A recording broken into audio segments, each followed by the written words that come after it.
If you feel like you're working constantly, but your bank account is barely moving, you aren't lacking work ethic. You are fighting an invisible mathematical law that you don't fully understand yet. Building wealth happens in two distinct phases. Phase 1 is the labor engine. This is where every dollar you save is directly tied to your own sweat and time. Phase 2 is the capital engine. This is the point where your money starts generating its own returns, completely independent of your physical effort. This chart shows exactly how those two engines look in practice. Look at the left bar.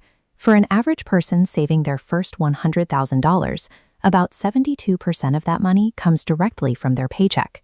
Now look at the right bar. For a typical millionaire, up to 80% of their total account balance is pure passive growth. They only contributed a fraction of it themselves. Crossing the $100,000 mark is the physical threshold you must break to permanently escape the labor phase and let the capital engine take over. But before that capital engine can start turning, you have to remove the friction holding it back. For the average American, that friction is high-interest consumer debt. It acts as a massive gravitational pull, keeping you locked in the labor phase. This graph illustrates the concept of reverse compounding. The S&P 500, an index tracking the performance of the 500 largest companies in the U.S., historically returns an average of 10% per year. That's the steady blue line on the left. But the average credit card charges an APR of 22%.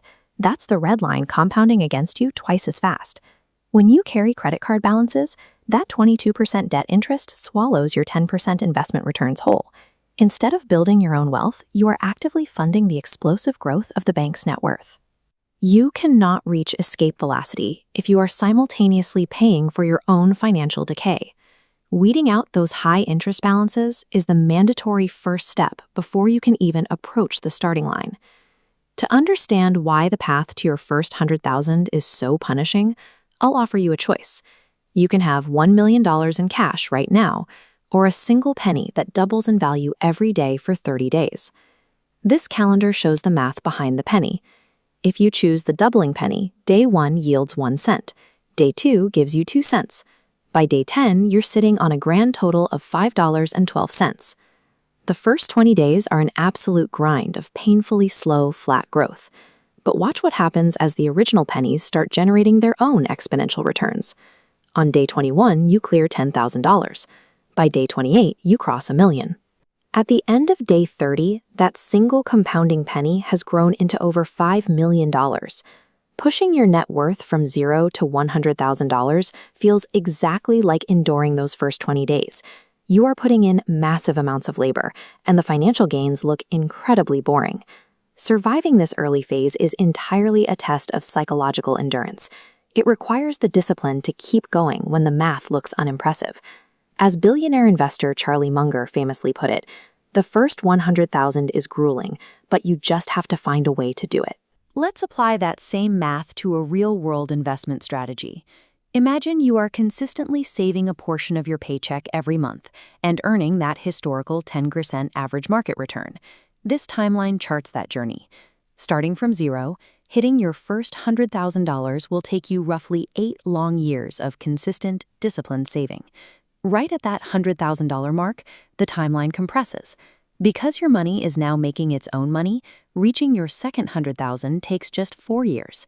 The velocity only increases from there. The third $100,000 takes 3 years. The next takes less than 2. By year 35, the gaps between milestones are barely visible, and your portfolio reaches over $2.4 million.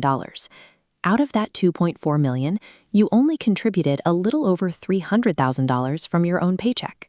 The remaining $2.1 million is pure compound interest, returns generated automatically by the money you already invested. Once you hit 6 figures, your portfolio starts generating $10,000 a year in average returns. Your investments effectively start earning their own minimum wage salary, fully taking the heavy lifting off your shoulders. Because the capital engine won't start itself, you cannot be passive in the beginning. You have to actively manufacture that initial $100,000 by any means necessary. Budgeting serves as a strategic tool to reclaim capital from lifestyle expenses, forcing a clear distinction between needs and wants to fuel those early investments. But cutting expenses only goes so far. you eventually hit a floor where you're only paying for absolute essentials. Your earning potential, however, has no ceiling. Starting a side hustle and adding secondary streams of income is the most effective way to flood your investment accounts with fresh cash. You also need to legally optimize your taxes to speed up this timeline. If you have an employer 401k plan with a company match, meaning your boss contributes free money to your retirement, take it. If you start a side hustle, you can use write-offs to deduct justifiable business expenses from your profits, lowering your total tax bill and keeping more cash working for you.